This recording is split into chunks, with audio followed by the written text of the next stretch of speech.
Shalom, selamat pagi Bapak Ibu, Saudara-saudari yang dikasihi oleh Tuhan kita Yesus Kristus. Pagi hari ini saya mengajak kita merenungkan firman Tuhan yang terambil dalam Kisah Para Rasul 27 ayat 1 sampai 22. Saya memberikan tema perenungan kita yaitu tetap bertahan di tengah badai.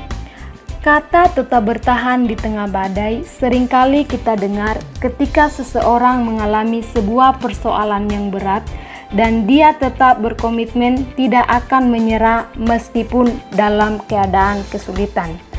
Kita akan belajar dari salah satu tokoh Alkitab yaitu Rasul Paulus, bagaimana ia bisa bertahan di tengah badai.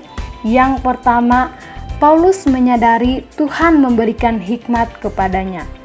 Ketika Paulus dan beberapa orang tahanan lainnya sedang dibawa oleh pasukan tentara ke Italia untuk menghadapi persidangan berikutnya, karena Paulus didapati memberitakan kesaksian tentang pengharapan kepada Allah. Paulus dan beberapa tahanan lainnya diserahkan kepada seorang perwira yang bernama Julius dari pasukan Kaisar. Mereka naik ke sebuah kapal dari Adramyttium yang akan berangkat ke pelabuhan-pelabuhan di sepanjang pantai Asia. Keesokan harinya mereka singgah di Sidon. Julius memperlakukan Paulus dengan sangat ramah dan mengizinkan Paulus untuk mengunjungi sahabat-sahabatnya dengan tujuan mereka dapat melengkapi keperluan Paulus. Status Paulus saat itu adalah seorang tahanan, tetapi tidak diperlakukan sebagai seorang penjahat oleh perwira Julius. Di dalam perjalanan, mereka mengalami angin sakal sehingga mereka menyusur pantai Siprus. Mereka mengarungi laut Kilikia dan Pamfilia sehingga mereka sampai ke Mira di daerah Likia. Perwira Julius menemukan sebuah kapal yang hendak berlayar ke Italia sehingga mereka dipindahkan ke kapal itu. Di tengah perjalanan mereka mengalami persoalan sehingga mereka hampir-hampir tidak makan dan dengan susah payah mereka mendekati Knidus. Karena angin tidak baik, dengan susah payah mereka melewati Tanjung Salmon sehingga mereka sampai di sebuah tempat bernama Pelabuhan Indah dekat kota Lasea. Begitu banyak waktu yang terbuang, bahkan waktu puasa pun sudah lewat.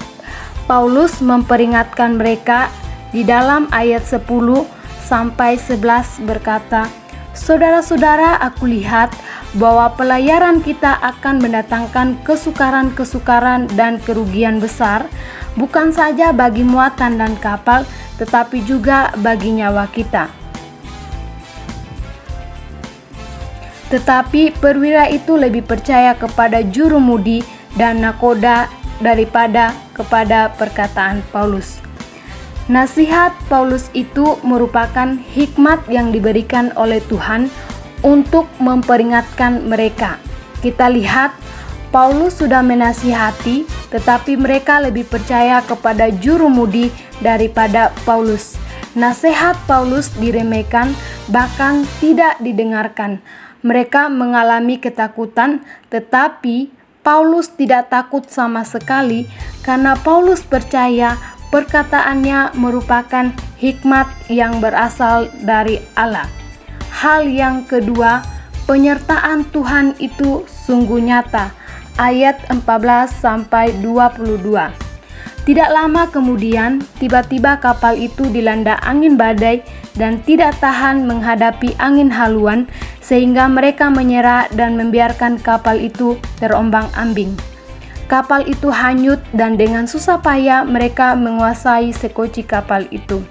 Karena sangat hebat diombang-ambingkan angin badai, mereka mulai membuang muatan kapal ke laut, dan pada hari yang ketiga mereka membuang alat-alat kapal dengan tangan mereka sendiri karena angin badai yang dahsyat terus-menerus mengancam, dan pada akhirnya putuslah segala harapan mereka untuk menyelamatkan dirinya. Paulus berdiri di tengah-tengah mereka dan berkata, Saudara-saudara, jika sekiranya nasihatku dituruti, kita pasti terpelihara dari kesukaran dan kerugian ini. Situasi sulit yang dialami oleh Paulus tetapi dia tetap tegar dan menguatkan orang banyak supaya mereka tetap tabah hati, sebab tidak seorang pun akan binasa kecuali kapal ini. Mengapa Paulus dalam keadaan yang sulit tetap bisa menguatkan banyak orang? Saya yakin ketenangan dan penyertaan Tuhan itu sungguh nyata bagi kehidupan Paulus. Paulus tetap tenang dan bisa menguatkan orang banyak karena Paulus memiliki hubungan yang intim dengan Tuhan. Lewat kehidupan Paulus juga bisa menjadi berkat bagi mereka sehingga mereka bisa selamat. Biarlah lewat kebenaran firman Tuhan pagi hari ini menguatkan kita supaya di tengah badai sekalipun kita tetap bisa menjadi berkat bagi orang-orang yang ada di sekitar kita. Selamat pagi, selamat beraktivitas, Tuhan Yesus memberkati. Shalom.